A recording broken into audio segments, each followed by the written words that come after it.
ದಾವಣಗೆರೆಯಲ್ಲಿ ನಡೆದ ಪತ್ರಿಕಾಗೋಷ್ಠಿಯಲ್ಲಿ ಮಾತನಾಡಿದ ಎಸ್ಡಿಪಿಐ ಪಕ್ಷದ ಅಭ್ಯರ್ಥಿ ಅಫ್ಸರ್ ಕೊಡ್ಲಿಪೇಟೆ ಗಂಭೀರ ಆರೋಪ. ಪ್ರಿಯ ವೀಕ್ಷಕರೇ, ನೀವು ಇನ್ನೂ ನಮ್ಮ Insight News 14 YouTube channel subscribe ಮಾಡಿಲ್ಲವೆಂದರೆ ಕೂಡಲೇ ಸಬ್ಸ್ಕ್ರೈಬ್ ಮಾಡಿಕೊಳ್ಳಿ. ದಾವಣಗೆರೆ ದಕ್ಷಿಣ ವಿಧಾನಸಭಾ ಕ್ಷೇತ್ರದ ಉಪಚುನಾವಣೆಯ ಫಲಿತಾಂಶದ ಬೆನ್ನಲ್ಲೇ ರಾಜಕೀಯ ಆರೋಪ ಪ್ರತ್ಯಾರೋಪಗಳು ತಾರಕಕ್ಕೇರಿವೆ. ಕಾಂಗ್ರೆಸ್ ಪಕ್ಷದ ಗೆಲುವು ಪ್ರಜಾಪ್ರಭುತ್ವದ ಗೆಲುವಲ್ಲ, ಬದಲಿಗೆ ಇದು ಹಣದ ಬಲ ಮತ್ತು ಅಧಿಕಾರದ ದುರುಪಯೋಗದ ಫಲಿತಾಂಶ ಎಂದು ಎಸ್ಡಿಪಿಐ ಅಭ್ಯರ್ಥಿ ಅಫ್ಸರ್ ಕೊಡ್ಲಿಪೇಟೆ ಗಂಭೀರವಾಗಿ ಹರಿಹಾಯ್ದಿದ್ದಾರೆ. ಕಾಂಗ್ರೆಸ್ ಪಕ್ಷವು ಚುನಾವಣಾ ಅಕ್ರಮಗಳ ಮೂಲಕ ಹಿಂಬಾಗಿಲಿನಿಂದ ಗೆಲುವು ಸಾಧಿಸಿದೆ. ಪ್ರತಿಯೊಂದು ವಾರ್ಡ್ನಲ್ಲೂ ಮಂತ್ರಿಗಳು, ಶಾಸಕರು ಮತ್ತು ನಿಗಮದ ಅಧ್ಯಕ್ಷರು ಬೀಡು ಬಿಟ್ಟು ಮತದಾರರ ಮೇಲೆ ಪ್ರಭಾವ ಬೀರಿದ್ದಾರೆ. ಸಂಘಟಿತವಾಗಿ ಹಣ ಹಂಚುವ ಮೂಲಕ ಸ್ವತಂತ್ರ ಮತ್ತು ನ್ಯಾಯಸಮ್ಮತ ಚುನಾವಣೆಯ ಆಶಯವನ್ನೇ ಕಾಂಗ್ರೆಸ್ ಮಣ್ಣುಪಾಲು ಮಾಡಿದೆ ಎಂದು ಅಫ್ಸರ್ ಕೊಡ್ಲಿಪೇಟೆ ಕಿಡಿಕಾರಿದ್ದಾರೆ. ಇದೇ ವೇಳೆ ಕಾಂಗ್ರೆಸ್ ಮತ್ತು ಬಿಜೆಪಿ ನಡುವೆ ಒಳ ಒಪ್ಪಂದ ನಡೆದಿದೆ ಎಂಬ ಅನುಮಾನವನ್ನು ಅವರು ವ್ಯಕ್ತಪಡಿಸಿದ್ದಾರೆ. ಎಸ್ಡಿಪಿಐನಂತಹ ಪರ್ಯಾಯ ಶಕ್ತಿಯನ್ನು ಹತ್ತಿಕ್ಕಲು ಈ ಎರಡು ಪ್ರಮುಖ ಪಕ್ಷಗಳು ಪರಸ್ಪರ ರಕ್ಷಿಸಿಕೊಳ್ಳುತ್ತಿವೆ ಎಂಬುದು ಇಂದಿನ ಫಲಿತಾಂಶದಿಂದ ಬಹಿರಂಗವಾಗಿದೆ ಎಂದು ಅವರು ಆರೋಪಿಸಿದ್ದಾರೆ. ಸಂಖ್ಯೆಯಲ್ಲಿ ಅವರು ಗೆದ್ದಿರಬಹುದು, ಆದರೆ ನಾನು ಜನರ ವಿಶ್ವಾಸದಲ್ಲಿ ಗೆದ್ದಿದ್ದೇನೆ ಎಂದು ಹೇಳಿದ ಅವರು, ತಮಗೆ ಲಭಿಸಿದ 18,975 ಮತಗಳು ಸ್ವಾಭಿಮಾನದ ಸಂಕೇತ ಎಂದಿದ್ದಾರೆ. ಸ್ಟ್ರಾಂಗ್ ರೂಮ್ನ 2 ಕೀಲಿಗಳು ನಾಪತ್ತೆಯಾಗಿರುವುದು ಚುನಾವಣಾ ಅಕ್ರಮಕ್ಕೆ ಸಾಕ್ಷಿಯಾಗಿದ್ದು, ಈ ಬಗ್ಗೆ ಉನ್ನತ ಮಟ್ಟದ ತನಿಖೆಗೆ ಆಗ್ರಹಿಸಿದ್ದಾರೆ. ಸವಾಲುಗಳ ನಡುವೆಯೂ ಎಸ್ಡಿಪಿಐ ಬೆಂಬಲಿಸಿದ ಮತದಾರರಿಗೆ ಹೃತ್ಪೂರ್ವಕ ಧನ್ಯವಾದ ಸಲ್ಲಿಸಿದ ಅವರು, ಭವಿಷ್ಯದಲ್ಲೂ ಜನರ ಧ್ವನಿಯಾಗಿ ಹೋರಾಟ ಮುಂದುವರಿಸುವುದಾಗಿ ಭರವಸೆ ನೀಡಿದ್ದಾರೆ. ಪತ್ರಿಕಾಗೋಷ್ಠಿಯಲ್ಲಿ ಎಸ್ಡಿಪಿಐ ಜಿಲ್ಲಾಧ್ಯಕ್ಷರಾದ ಎಆರ್ ತಾಹಿರ್, ಜಿಲ್ಲಾ ಉಪಾಧ್ಯಕ್ಷರಾದ ರಜ್ವಿ ರಿಯಾಜ್ ಅಹಮದ್ ಸೇರಿದಂತೆ ಹಲವು ಮುಖಂಡರು ಉಪಸ್ಥಿತರಿದ್ದರು. ಮುಂದಿನ ಸುದ್ದಿಗಳಿಗಾಗಿ ನೋಡ್ತಾ ಇರಿ ಇನ್ಸೈಟ್ ನ್ಯೂಸ್ 14. ಈಗ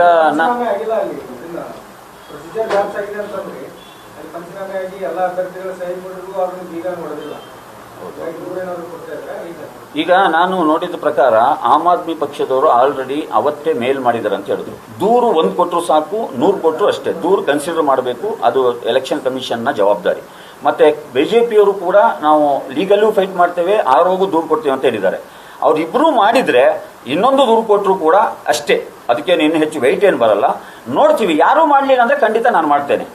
ಮಾಡಿದ್ದಾರೆ ಅಂತ ಹೇಳಿದ್ರೆ ಅದೇ ಬೇಸಲ್ಲಿ ಅದು ಆಗಬೇಕು, ಅದು ಆಗಬೇಕು. ಅದು ಲೀಗಲ್ ಆಗಿ ಏನೆಲ್ಲ ಆಗಬೇಕು, ಯಾರ ಮೇಲೆ ಕ್ರಮ ಆಗಬೇಕು, ಅದು ಆಗಲೇಬೇಕು. ಇನ್ನೊಂದು ವಿಚಾರ ಏನಂದರೆ, ನಾನು ಅವತ್ತೇ ದೂರು ಕೊಡಬೇಕಂತ ಇದ್ದೆ. ಇದಾಯ್ತು ಏನಂತ ಹೇಳಿದ್ರೆ, ನಾನು ಹೊರಗಡೆ ಬಂದ ತಕ್ಷಣ ಅಲ್ಲಿ ಏನಾಯಿತು, ಈ 3 ಏನು ಬೂತ್ಗಳು ಪೆಂಡಿಂಗ್ ಇತ್ತು, ಆ ಬೂತ್ಗಳ ಕೌಂಟಿಂಗ್ ಇನ್ನೂ ನಡೀತಾ ಇದೆ. ಅಷ್ಟು ಬೇಗ ರಿಸಲ್ಟ್ ಅನೌನ್ಸ್ ಮಾಡಿದಾರಂತೆ. ನಾನು ಬಂದಿದ್ದೆ ಯಾಕಂತ ಹೇಳಿದ್ರೆ, ಬೆಳಿಗ್ಗೆ ಹೊರಗಡೆ ಹೋದವನು ಹೊರಗಡೆ ಬರಲಿಕ್ಕೆ ಆಗಲಿಲ್ಲ. ತುಂಬ ಜನರು ನಮ್ಮ ಕಾರ್ಯಕರ್ತರು ಬೆಂಬಲಿಗೆ ಕಾಯ್ತಾ ಇದ್ರು, ಒಂದು ಮುಖ ತೋರಿಸಿ ಹೋಗುವಂತ. ಮತ್ತೆ ಈ ಬಾರಿ ಏನೋ ಸ್ಕ್ಯಾನರ್ ಅಂತ ಮಾಡಿದ್ದಾರೆ, QR ಕೋಡ್ ಸ್ಕ್ಯಾನರ್. ಒಮ್ಮೆ ಇನ್ ಆದರೆ ಔಟ್ ಇರುವಂತೆ, ಒಮ್ಮೆ ಔಟ್ ಆದರೆ ಇನ್ನಿಲ್ವಂತೆ, ಮತ್ತೆ ಸ್ಕ್ಯಾನ್ ಆಗಬೇಕಂದ್ರೆ ಒಂದು 25 ದ್ವಾರಗಳು. ಎಲ್ಲಿ ಮಾಡಿರೋದಿವರು ಇದನ್ನ? ಒಂದು ವೇಳೆ ಈ 15 ದಿನದ ಕ್ಯಾಂಪೇನಲ್ಲಿ ಇಷ್ಟು ಮಾಡಿದಿದ್ರೆ ಎಷ್ಟೋ ಒಂದು ಕಂಟ್ರೋಲ್ ಆಗ್ತಿತ್ತು.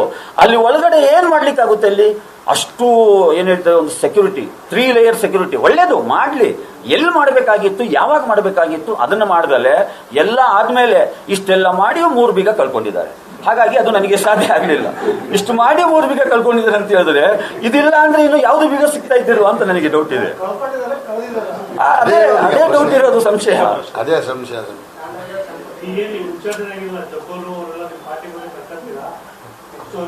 ಸರ್, ನಮ್ಮದು social democratic party of India. ಎಲ್ರಿಗೂ ನಾವು ಸ್ವಾಗತ. ಆದರೆ ನಮ್ಮ ಪಕ್ಷದ ಸಿದ್ಧಾಂತ ಒಪ್ಕೊಂಡ್ರೆ ಎಲ್ರಿಗೂ ವೆಲ್ಕಮ್ ಮಾಡ್ತೇವೆ ಅಷ್ಟೇ. ನಮ್ಮ ಪಕ್ಷದ ಸಿದ್ಧಾಂತ ತತ್ವಗಳಿವೆ, ಅದನ್ನು ಒಪ್ಕೊಂಡ್ರೆ ಆಲ್ಮೋಸ್ಟ್ ವೆಲ್ಕಮ್. ಎಲ್ರಿಗೂ ಕೂಡ ನಾವು ಪಕ್ಷ ಕಟ್ಟಿದ್ದೇವೆ, ಎಲ್ರಿಗೂ ವೆಲ್ಕಮ್ ಮಾಡ್ತೇವೆ.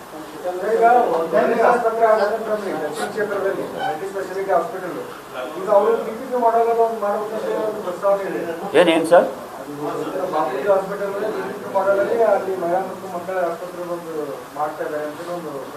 ಸರ್ 100 crore rupees ಇದೆ ಸರ್, 100 crore rupees ಇದೆ. ಅದೇನು, ಅದು ಸಣ್ಣ ಪುಟ್ಟ, ಅದೇನು ಲಕ್ಷಗಟ್ಟಲೆಯಲ್ಲಿ ಆಗುತ್ತೆ, ಅದು ನೀವು ಹೇಳ್ತಿರುವಂಥದ್ದು ಅದಲ್ಲ. ನಾನು ಹೇಳೋದು, ಒಂದು ಹೊಸ ಹಾಸ್ಪಿಟ್ಲ್ ಕನ್ಸ್ಟ್ರಕ್ಟ್ ಮಾಡಿ, ಅದಕ್ಕೆ ನಿಮ್ಮದೇ ಹೆಸರಿಡಿ, ಪರವಾಗಿಲ್ಲ, ಜನರಿಗೆ ಉಪಕಾರ ಆಗಲಿ. ನೀವೇನೋ ಗೆದ್ದುಬಿಟ್ಟಿದ್ದೀರಾ, ಏನೋ ಲಕ್ಕೋ ಅಥವಾ ಅಕ್ರಮನೋ ಏನೋ, ಜನರಿಗೆ ಉಪಕಾರ ಆಗಲಿ ಅಂತ ನನ್ನ ಸಲಹೆ. ನಿಮ್ಮ ಜೇಬಿಂದ ಕೊಡಬೇಡಿ. ಖಜಾನೆ ಹಣ ಆಲ್ರೆಡಿ ಅಲೋಕೇಟ್ ಆಗಿದೆ, ಅದನ್ನು ಯುಟಿಲೈಸ್ ಮಾಡ್ಕೊಳ್ಳಿ. ನಾನು ಗೆದ್ದಿದ್ರೆ ಫಸ್ಟ್ ಅದನ್ನೇ ಮಾಡ್ತಾ ಇದ್ದೆ ಸರ್. ಇದುವರೆಗೆ ನಾನು ಡಿಸ್ಕ್ಲೋಸ್ ಮಾಡಿರಲಿಲ್ಲ, ಫಸ್ಟ್ ಅದನ್ನೇ ಮಾಡ್ತಿದ್ದೆ ನಾನು. ಆದರೆ ಏನು ಮಾಡೋದು, ಆ ಮತದಾರರು ನನಗೆ ಒಳಗಡೆ ಕಳಿಸ್ತಿಲ್ಲ. ಆದರೂ ನಾನು ನಿಮ್ಮೊಂದಿಗಿದ್ದೇನೆ. ನಾನು ನಿಮ್ಮೊಂದಿಗೆ ಹೋರಾಟ ಮಾಡ್ತೇನೆ. ನಾನು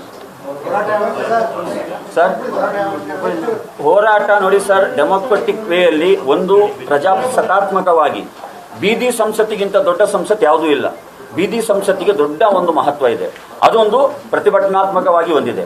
ಎರಡನೇದು ಕಾನೂನಾತ್ಮಕವಾಗಿ RTI ಮುಖಾಂತರ, ಲೀಗಲ್ ಮುಖಾಂತರ ಯಾವುದೆಲ್ಲ ಎಲ್ಲಿ ಏನು ಆಪ್ಷನ್ ಇದೆ ಆ ರೀತಿಯಾಗಿ ನಾನು ಮುಂದುವರಿತೇನೆ. ಮೊನ್ನೆ ನಾನು ಚಿಟಗೇರಿ ಹಾಸ್ಪಿಟ್ಲ್ ವಿಸಿಟ್ ಮಾಡಿದೆ. ಅಲ್ಲಿ ಅವ್ರು ಕೊಟ್ಟ ಅದು ಆರ್ಡರ್ ಆಗಿಬಿಟ್ಟಿದೆ. ನಾನು ಹೇಳಿದೆ, ಡೆಮಾಲೇಷನ್ ಅವರಿಗೆ ಆರ್ಡರ್ ಆಗಿ ಒಂದು 100 ಜನರು ಸತ್ತೋದ್ರೆ ಅದಕ್ಕೆ ಯಾರು ಹೊಣೆ ಅಂತ ಕೇಳಿದೆ. ಡೆಮಾಲೇಷನ್ ಆಗೋವರಿಗಾದರೂ ಮಾಡಬೇಕಲ್ಲ ವ್ಯವಸ್ಥೆ ಅಂತ. ಅಲ್ಲಿರುವಂಥ ಸಮಸ್ಯೆ ಅದು. ಅಲ್ಲಿ ಅಧಿಕಾರಿಗಳಿಗೆ ಕೈಕಟ್ಟು ಹಾಕಿದ್ದಾರೆ, ಡೆಮಾಲೇಷನ್ ಆರ್ಡರ್ ಕೊಟ್ಟಿದ್ದಾರೆ, ಅಲ್ಲೇ ಪೇಷಂಟ್ನ ಮಲಗಿಸ್ತಾ ಇದ್ದಾರೆ.